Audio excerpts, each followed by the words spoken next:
Good morning students. Starting with the sums. आपले sums चालू होते बेटा. आता मी कॉल्पिट ऑसिलेटरचे सम्स स्टार्ट करतोय. कॉल्पिट ऑसिलेटरमध्ये आपल्याला सी डॅश लागत असतो. C dash is equal to C1 into C2. आपण खाली C1 प्लस C2 असतो, हा लक्षात ठेवा. ठीक आहे बरं. आणि इथे L3 वाटलं असतं आपल्याला जाईल. इथे खाली तर जसं C3 होता तसं इथे खाली तर बेटा L3. ठीक आहे ओके. आता इमेजच्या फॉर्ममध्ये क्वेश्चन दिसून येईल, कॉपी करून घ्यायचा आहे. इमेजच्या फॉर्ममध्ये क्वेश्चन दिसून येईल, कॉपी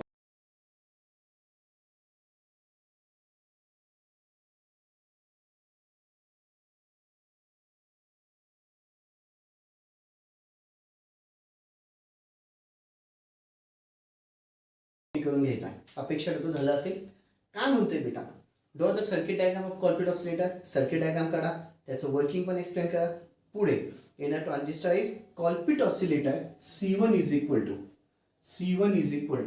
C1 ची किंमत किती आहे? 0.001 मायक्रोफॅरेड. कन्वर्शन करून टाका. 0.001 इंटू 10⁻⁻6 फॅरेड. ठीक आहे, इंटू 10⁻⁻6 फॅरेड. C2 ची किंमत 0.01 मायक्रोफॅरेड.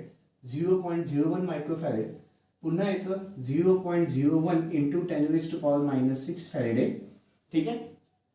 पुढे त्याच्यानंतर अँड इंडक्टर L ची पण किंमत दिली. L म्हणजे L3 असेल तो. L3 ची किंमत 1 micro henry which is equal to 1 into 10⁻⁻6 henry. कन्व्हर्शनच महत्वाचे. आता पहिले इथे C डॅश काढू. C dash is equal to C1 into C2 upon खाली C1 plus C2. Okay. C1 ची किंमत 0.001 इंटू 10⁻⁻6 इंटू पुन्हा 0.01 इंटू 10⁻⁻6 एका ब्रॅकेटमध्ये घ्या. त्याला डिवायडेड बाय खालच्या ब्रॅकेटमध्ये 0.001 इंटू 10⁻⁻6 प्लस 0.01 इंटू 10⁻⁻6. चलो आता C डॅशची आधी आपण किंमत काढून घेऊ. C डॅशची किंमत वरच्या ब्रॅकेटमध्ये 0.001 इंटू 10⁻⁻6 इंटू 0.01 इंटू 10⁻⁻6. इनपुट एकदम शांततेत टाकायचा. 0 एक जरी चुकला तर उत्तर चुकेल बेटा. 0 एक जरी जास्त एक जरी कमी झालं तर उत्तर चुकेल. त्याच्यामुळे एकदम शांततेत. त्याला डिवाइडेड बाय खालच्या ब्रॅकेटमध्ये पुन्हा 0.001 into 10⁻⁻6 plus 0.01 into 10⁻⁻6 bracket complete. किती आलं बेटा? 9.09 इंटू 10⁻⁻10 इंटू 10⁻⁻10 काय बेटा? फॅरेड आहे. आता पुढे आपल्याला काय करायचे? फ्रिक्वेन्सीचा formula 1/2 pi under root of L3 into the C dash which is equal to 1/2 pi under root of L3 त्यांनी दिलेला आहे किती बेटा? 1 into 10⁻⁻6 into the C dash आपण काढला 9.09 इंटू 10⁻⁻10 इंटू 10⁻⁻10. आधी आता पुन्हा अंडर रूटच्या आतमध्ये जे आहे त्याची किंमत काढा. अंडर रूटच्या आतमध्ये अंडर रूट टाकलं, ब्रॅकेटच्या आतमध्ये 1 into 10⁻⁻6 into the 9.09 into 10⁻⁻10 bracket complete. ठीक आहे. किती आलं? 3.01 इंटू 10⁻⁻8. चलो फ्रिक्वेन्सीची किंमत पुन्हा वरच्या एका ब्रॅकेटमध्ये त्याला डिवायडेड बाय खालच्या ब्रॅकेटमध्ये 2 pi into the 3.01 into 10⁻⁻8 bracket complete. किती आलं? मोठा आन्सर येईल त्याला यांची दाबा. 5.28 इंटू 10⁻6 काय बेटा? हर्ट्स. 5.28 into 10⁻6 hertz. किती आलं बेटा? 5.28 इंटू 10⁻6 हर्ट्स. चलो घ्या लिहून. व्हिडिओ पॉज करा, शांततेमध्ये गणित लिहून घ्या. व्हिडिओ पॉज करा आणि शांततेमध्ये गणित लिहून घ्या. ओके. अपेक्षा करतो झालं असेल. पुढचा सम पुन्हा तुम्हाला इमेजच्या फॉर्म दिसून येईल, कॉपी करून घ्यायचंय.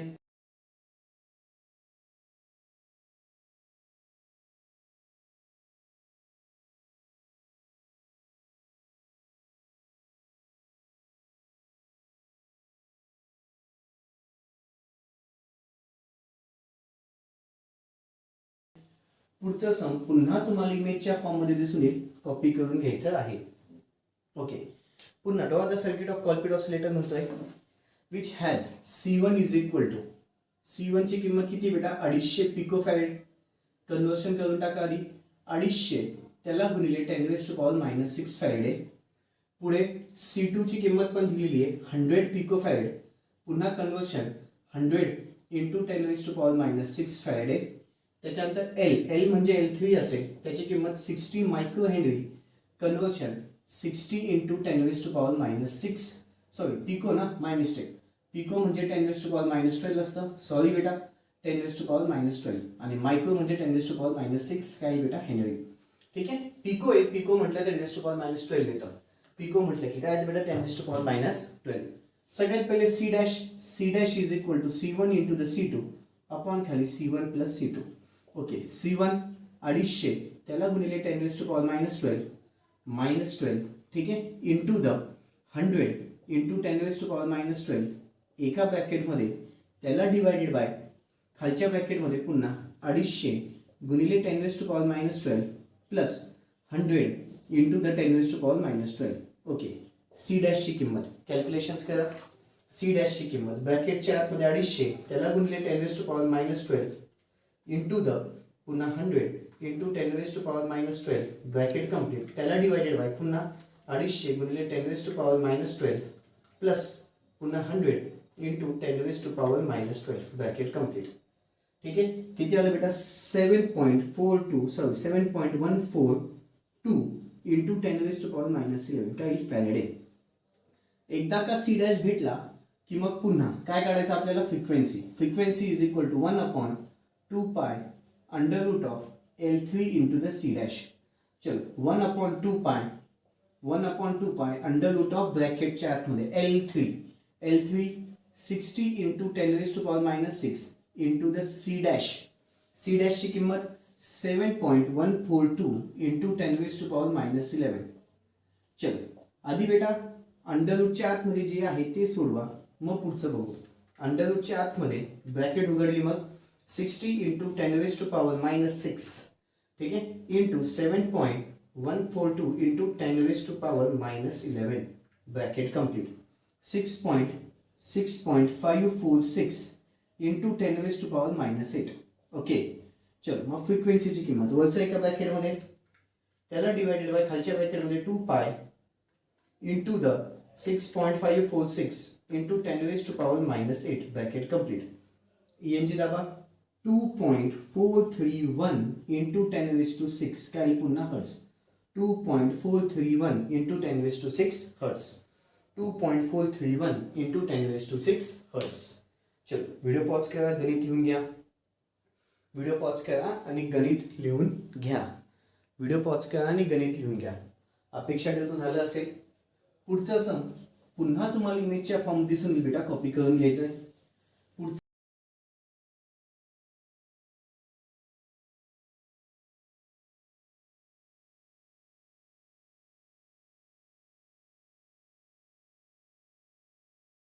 सम पुन्हा तुम्हाला इमेजच्या फॉर्म दिसून येईल, कॉपी करून घ्यायचा आहे.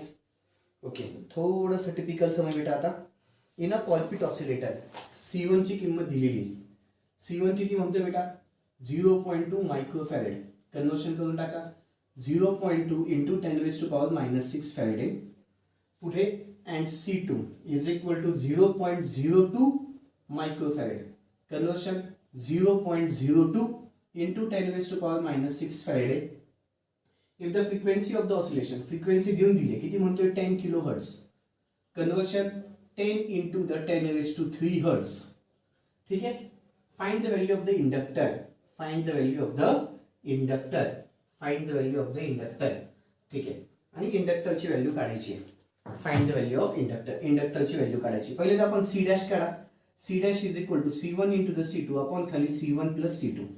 Okay, C dash C1 0.2 into 10⁻⁻6 into पुन्हा 0.02 इंटू 10⁻⁻6 एका ब्रॅकेटमध्ये, त्याला डिवायडेड बाय पुन्हा 0.2 इंटू 10⁻⁻6 प्लस 0.02 इंटू 10⁻⁻6. चलो C डॅशची किंमत कॅल्क्युलेशन्स करा. वरच्या एका ब्रॅकेटमध्ये खालच्या एका ब्रॅकेटमध्ये 0.2 into 10⁻⁻6 into the 0.02 into 10⁻⁻6 bracket complete, त्याला divided by 0.2 into 10⁻⁻6 plus 0.02 into 10⁻⁻6 bracket complete. किती आलं बेटा 1.8 181 इंटू 10⁻⁻8 -8 काय बेटा फॅरेडे. बरं सी डॅश का काढला, मला एल काढायचा. एल म्हणजे इथे L3 असेल. फ्रिक्वेन्सी दिलेली आहे बेटा, नीट बघा. म्हणून F is equal to formula 1/2π √L3 त्याला गुणिले सी डॅश. L3 त्याला गुणिले सी डॅश. तुला किंमत कोणाची काढायची L3 ची, तो अंडर मध्ये तू आधी अंडर काढून टाका. मागच्या याच्यात पण आपण असं गणित घेतलं होतं बेटा, हार्टलीमध्ये पण असं गणित, त्याच्यामध्ये आपण सी काढला होता, याच्यामध्ये एल काढायचा आहे. ठीक आहे. मग दोघी साईडला काय घ्यायचं, squaring on both sides. Squaring on both sides, दोघी साइड्सला मी स्क्वेअर घेऊन घेतला. मग इथे काय होईल, एफ चा स्क्वेअर इज इक्वल टू 1 चा स्क्वेअर अपॉन खाली 2π त्याच्यानंतर √L3 into the C dash ब्रॅकेटचा काय झाला स्क्वेअर. पुन्हा मग इथे 1/2 चा स्क्वेअर म्हणजे 4 आणि पायचा स्क्वेअर, दोघा स्क्वेअर आणि अंडररूट कॅन्सल होऊन जाईल. L3 into the C dash ही कोणाची किंमत आली, एफ चा स्क्वेअर. तुला L3 काढायचा आहे, डिवाइडला इकडे आला मल्टिप्लाय इकडे गेल्यावरती डिवाइड, म्हणजे L3 इज इक्वल टू 1/4 पायचा स्क्वेअर इंटू द एफ चा square into the C dash which is equal to 1/4 पायचा square into the frequency. Frequency किती बेटा, 10 इंटू द 10⁻³ त्याचा square into the C dash.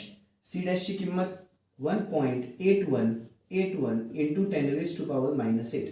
आधी ह्याच्या स्क्वेअरचं उत्तर काढा बेटा.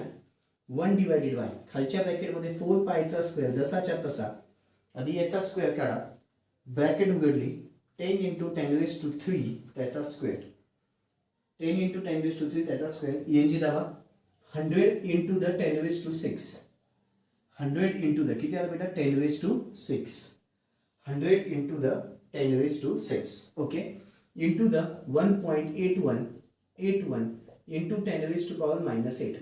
चलो वरचं एका ब्रॅकेटमध्ये खालचं एका ब्रॅकेटमध्ये आन्सर भेटून जाईल. वरचं एका ब्रॅकेटमध्ये खालचं एका ब्रॅकेटमध्ये आन्सर भेटून जाईल. 1 ब्रॅकेटमध्ये टाकला, त्याला डिवाइडेड बाय खालच्या ब्रॅकेटमध्ये 4 पायचा square into 100 into 10⁻⁶ into 1.8181 into 10⁻⁻8. Bracket complete. 0.013 काय बेटा हेनरी. 0.013 काय आलं हेनरी. 0.013 किती आलं बेटा ते हेनरी. ओके, व्हिडिओ पॉज करा, शांततेमध्ये गणित लिहून घ्या. व्हिडिओ पॉज करा, सगळंच्या सगळं गणित शांततेमध्ये लिहून घ्या. व्हिडिओ पॉज करा, सगळंच्या सगळं गणित शांततेमध्ये लिहून घ्या. अपेक्षा करतो झालं असेल. पुढचा सम बेटा पुन्हा तुम्हाला इमेजच्या फॉर्ममध्ये दिसून येईल, कॉपी करून घ्यायचंय. पुढचा सम पुन्हा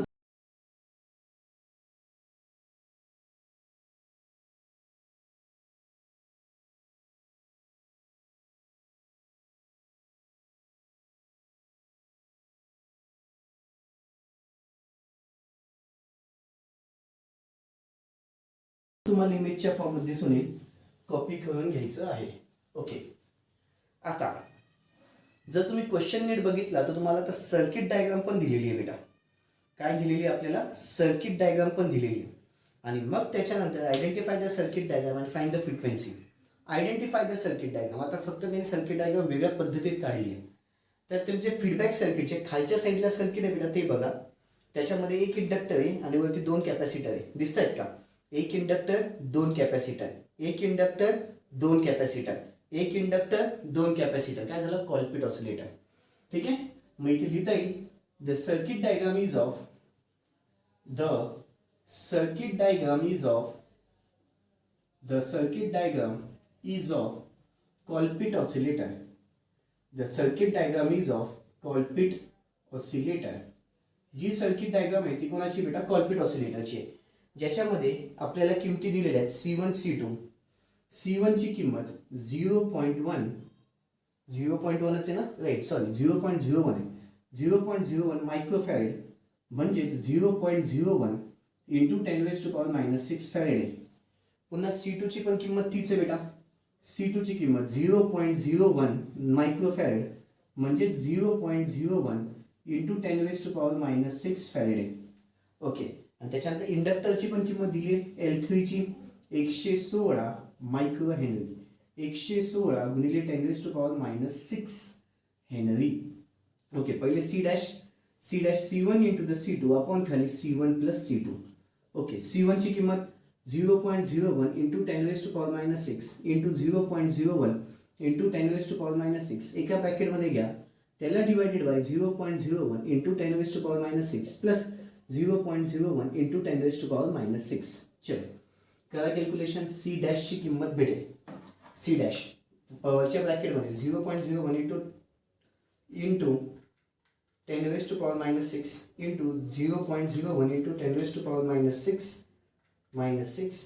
त्याला डिवायडेड बाय खालच्या ब्रॅकेटमध्ये 0.01 into 10⁻⁻6 plus 0.01 into 10⁻⁻6 bracket complete. किती आला बेटा? सी डॅशची किंमत 5 इंटू 10⁻⁻9 फॅरेडे. एकदा का सी डॅश भेटला की मग आता मला एफ काढता येईल. F is equal to 1/2 under root of L3 into the C dash. आता हे तुम्हाला गणित मी देतोय होमवर्कसाठी. शेवटचं गणित आहे म्हणून होमवर्कसाठी देतो बेटा. शेवटचं गणित आहे म्हणून तुम्हाला होमवर्कसाठी देत आहे. सी डॅश काढलाय, त्याच्यावर तुम्हाला एल फ्रिक्वेन्सी काढायची आहे. सी डॅश आहे, L3 पण माझ्याकडे आहे बेटा. किंमत टाका, आधी अंडररूटची किंमत काढा मग पुढे सोडवा. आधी अंडररूटची किंमत काढा मग पुढे सोडवा बेटा. ओके, इथे तुमचं हार्टलीचे पण गणित संपले, कॉलपिटचे पण गणित संपले. टोटल तुमचा इथे ऑसिलेटर चॅप्टर संपला बेटा. टोटल तुमचा इथे ऑसिलेटर चॅप्टर संपलेला आहे. ओके बच्चा, दॅट्स ऑल. बाकीचं आता नेक्स्ट चॅप्टर बघू. थँक्यू.